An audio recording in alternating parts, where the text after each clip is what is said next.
बच्चों, कैसे हो आप सभी? आशा करती हूँ आप सभी स्वस्थ होंगे। चलिए आज की वर्कशीट शुरू करते हैं बेटा। आज दिनांक है 9 अगस्त 2021 और डीआई द्वारा दी गई वर्कशीट नंबर 42A और 42B हम करेंगे, जिसमें 42A है हमारा हिंदी विषय की वर्कशीट और B है हमारी ईवीएस विषय की, यानी हमारे आसपास विषय की। तो बेटा इसी वीडियो में आपको हिंदी और ईवीएस दोनों विषयों की वर्कशीट कराई जाएगी, तो बने रहिए वीडियो में। ये है कक्षा 5 के लिए। यहाँ पर साथ में आप अपना सेक्शन लिखेंगे A, B या C, जो भी आपका सेक्शन है, ठीक है। यहाँ आपको अपना नाम और यहाँ पर अपने शिक्षक या शिक्षिका का नाम लिखना है। आइए आज हम कुछ नया सीखते हैं। संगीता अपनी सहेलियों के साथ प्रतिदिन शाम को खेलने जाती थी। एक दिन संगीता खेलकर घर वापस आई तो उसका अंग अंग ढीला पड़ गया था। जैसे ही उसने देखा कि उसके मामा जी घर आए हैं और उसके लिए तोहफा लाए हैं, तो उसका खुशी का ठिकाना ना रहा। यहाँ अंग अंग ढीला पड़ना, बहुत थक जाना और खुशी का ठिकाना ना रहना, बहुत खुश होना मुहावरे हैं।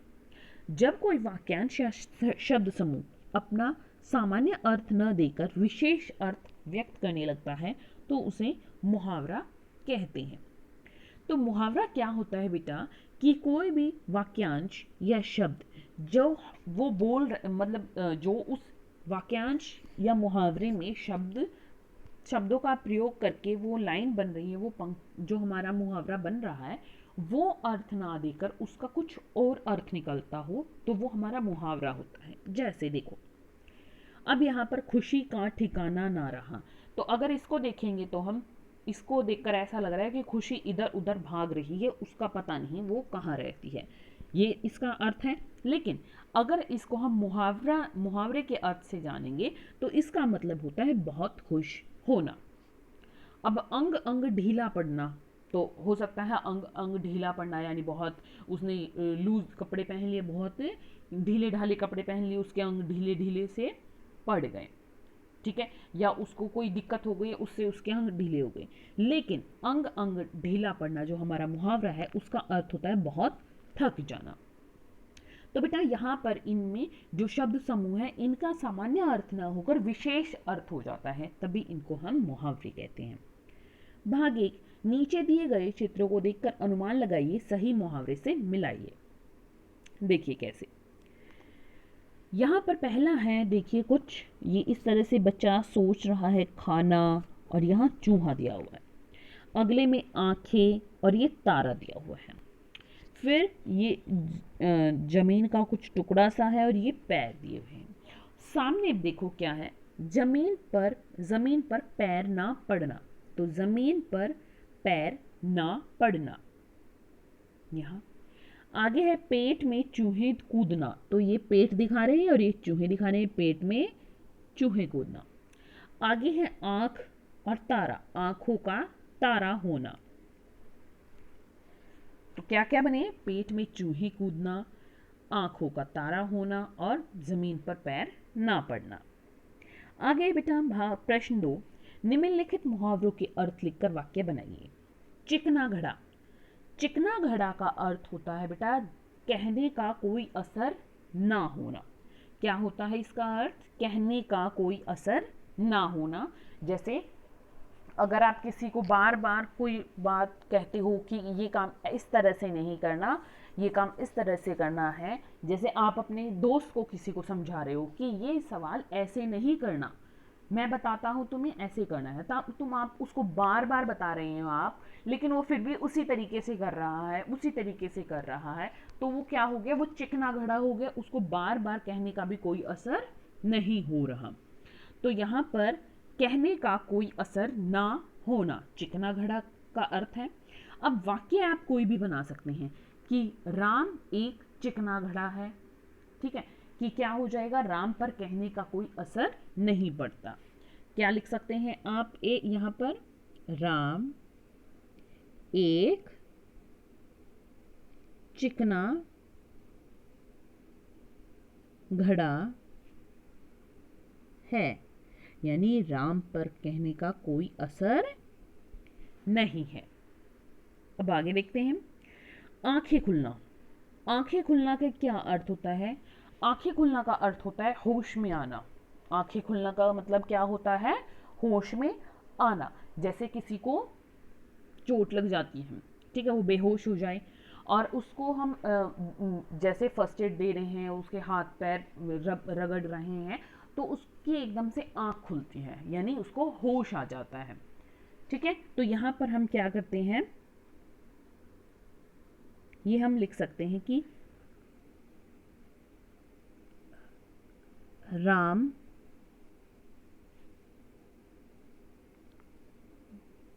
की आंखें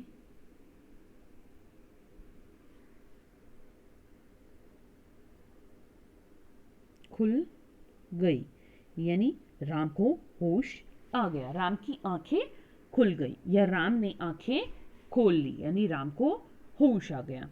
अब यहाँ पर बेटा एक इसका अर्थ इस तरह से भी ले सकते हैं, आंखें खुलने का, होश आने का, ये भी हो सकता है जैसे किसी ने किसी को धोखा दे दिया, आपने अपने दोस्त को बहुत अच्छी आपकी एक कोई खिलौना या कोई किताब दी, ठीक है, और उसने उसको फाड़ कर दे दिया या उसको वापस नहीं किया, तो आपको क्या होगा? आपको बहुत गुस्सा आएगा, तो आपकी आंखें खुल जाएंगी, होश आ जाएगा आपको कि मुझे आगे से अपने इस दोस्त को अपनी कोई चीज़ इस तरह से नहीं देनी। तो होश आना वो भी होता है। ठीक है, आगे है अंधे की लकड़ी। अंधे की लकड़ी क्या होता है? एकमात्र सहारा, यानी एक ही सहारा। अब यहां पर वाक्य ये बना सकते हैं हम कि रवि अपने माता पिता की अंधे की लकड़ी है, यानी रवि अपने माता पिता का एकमात्र सहारा है।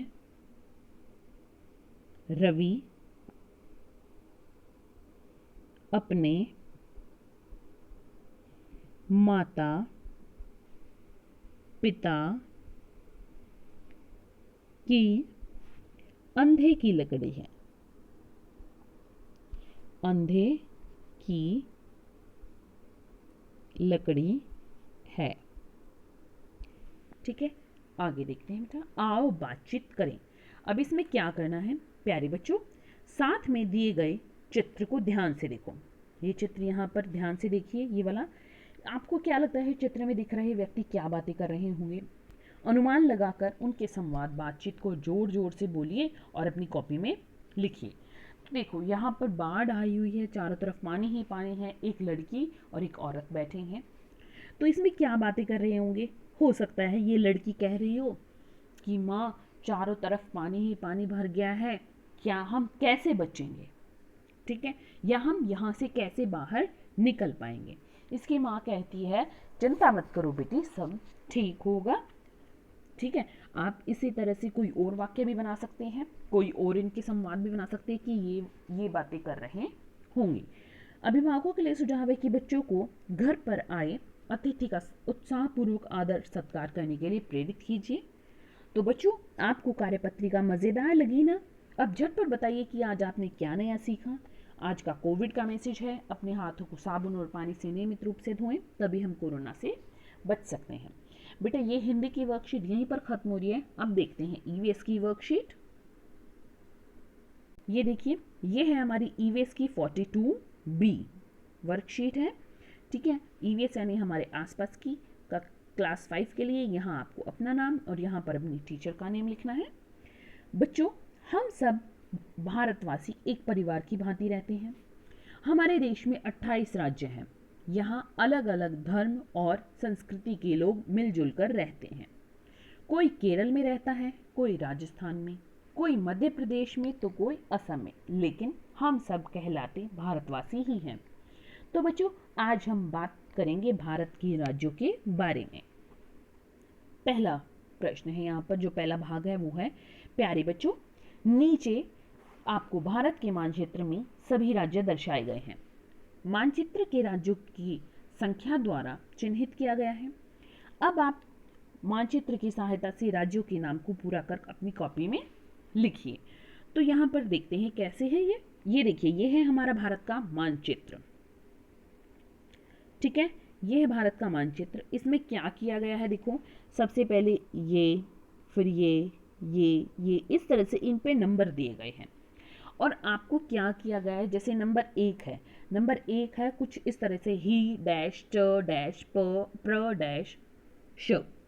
ठीक है, आपको क्या करना है, इनके नामों को पूरा करना है। अब इनके नामों को पूरा कैसे करना है बेटा, यहाँ पर अगर मैं इसी जगह पर लिखूंगी, देखो जैसे पंजाब लिख रही हूँ मैं पूरा पंजाब, तो आपको थोड़ा सा वो कम समझ में आ सकता है। तो इसलिए मैंने आपको क्या किया है, एक मैं कुछ आपके साथ रिटर्न में इमेज शेयर कर रही हूँ। उसमें क्या है, इन्हीं सभी 28 राज्यों के नाम है।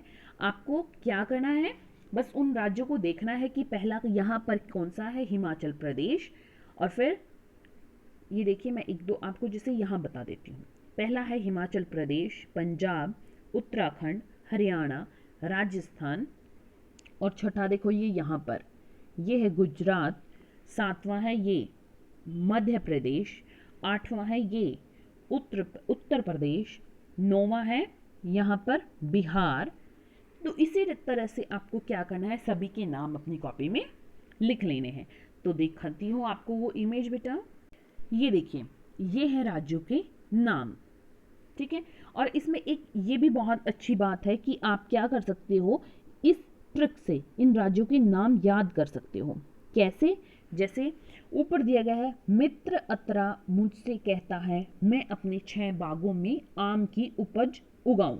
बस आप अगर ये वाक्य याद करोगे तो उससे आपको ये राज्यों के नाम याद कैसे होंगे, देखिए जैसे मित्र, मी से मिजोरम, त्र से त्रिपुरा, अतरा में अ से असम, त से तमिलनाडु, रा से राजस्थान, मुझ से, मु से यहाँ पर मणिपुर, मु से नहीं म से बन रहा है मणिपुर, झ से झारखंड, स से सिक्किम, केरल, अब यहाँ पर कहता, कैसे केरल, ह से हरियाणा, ता से तेलंगाना, ह से हिमाचल, म से मेघालय, अ से अरुणाचल प्रदेश, प से पश्चिम बंगाल, न से नागालैंड, छ से छत्तीसगढ़, ब से बिहार, ग से गोवा, म से मध्य प्रदेश, आंध्र प्रदेश, महाराष्ट्र, कर्नाटक, उत्तराखंड, पंजाब, जम्मू कश्मीर, उड़ीसा, गुजरात, उत्तर प्रदेश।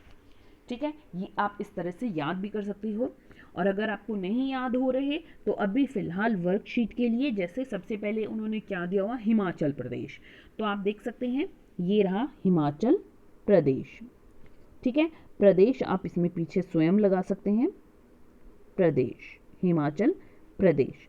इनकी सहायता से आप उस तालिका को पूरा कर सकते हैं जो वहां पर दिए गए हैं। अब अगर आपको इंग्लिश में चाहिए तो इंग्लिश में स्टेट के नेम देखिए, ये देखिए बेटा, ये है हमारे स्टेट्स के नेम इंग्लिश में। जैसे कुछ बच्चे कमेंट में करते हैं कि मैम आपने इंग्लिश में नहीं बताया, तो उनके लिए ये इंग्लिश में स्टेट्स के नेम। लेकिन यहाँ पर जो बेटा वहाँ आपको डैश डैश करके दिया गया है, उसमें आपको प्रॉब्लम हो जाएगी, क्योंकि इंग्लिश में स्पेलिंग बहुत अलग होती है और हिंदी में अलग होती है। तो यहाँ पर आप अपने अनुसार, आपको पता होना चाहिए ये स्टेट कहाँ है, तो मैंने आपको उनके नेम दे दिए हैं। या फिर आप ऐसा कर सकते हैं कि हिंदी में पहले वो जो तालिका है उसको पूरा कीजिए, और फिर उसका नाम देखकर, हिंदी और इंग्लिश में नाम समान होते हैं, एक जैसे होते हैं, लिखने का अंतर होता है। आप फिर देख सकते हैं कि आंध्र प्रदेश उस हिंदी वाले जो मैप है, हमारा नक्शा बना है, उसमें कहाँ है, ये है आपका आंध्र प्रदेश। फिर अरुणाचल प्रदेश, कि अरुणाचल प्रदेश कहाँ है, फिर आप उसमें देख सकते हैं, और फिर यहाँ देख सकते हैं, तो आपको पता चल सकता है कि अरुणाचल प्रदेश वहाँ है और उसकी स्पेलिंग ये है। तो बेटा ये आप कर सकते हैं। आगे देखते हैं बेटा, आगे है देखिए भाग 2, आओ खेले खेल, राज्यों का करे राजधानियों से मेल। ये राज्य है, ये राजधानी है। राज्य कौन कौन से, बिहार, उत्तर प्रदेश, हरियाणा, गुजरात, कर्नाटक, झारखंड। तो क्या है, बिहार, बिहार की राजधानी क्या है, बिहार की राजधानी है पटना। उत्तर प्रदेश, उत्तर प्रदेश की हमारी है लखनऊ। हरियाणा, हरियाणा की है बेटा चंडीगढ़। गुजरात, गुजरात की है गांधीनगर। कर्नाटका, कर्नाटका की है बेंगलुरु। झारखंड, झारखंड की है रांची। फिर से देख लेते हैं एक बार, देखिए बिहार लखनऊ, उत्तर प्रदेश, बिहार की सॉरी, यहाँ पर पटना है, बिहार पटना, उत्तर प्रदेश लखनऊ, हरियाणा चंडीगढ़, गुजरात गांधीनगर, कर्नाटका बेंगलुरु और झारखंड रांची। प्यारे बच्चों, एक्टिविटी है ये आपके लिए। भारत में जिस राज्य से आप संबंध रखते हैं उस राज्य की संस्कृति से संबंधित पोस्टर बनाइए। अभिभावकों के लिए सुझाव है कि उपरोक्त गतिविधि को करने के लिए बच्चों के साथ पर्याप्त जानकारी साझा कीजिए। आज का कोविड का मैसेज है कि जब भी हम घर से बाहर जाएं हमें सोशल डिस्टेंस मेंटेन रखना चाहिए, तभी हम कोरोना को हरा सकते हैं। आज की वर्कशीट यहीं पर खत्म होती है बेटा। फिर मिलते हैं एक नई वर्कशीट के साथ, और अगर आपको कोई प्रॉब्लम है तो मुझे कमेंट सेक्शन में पूछ सकते हैं। तब तक नेक्स्ट वीडियो जब तक आती है तो आप ध्यान रखिए। धन्यवाद।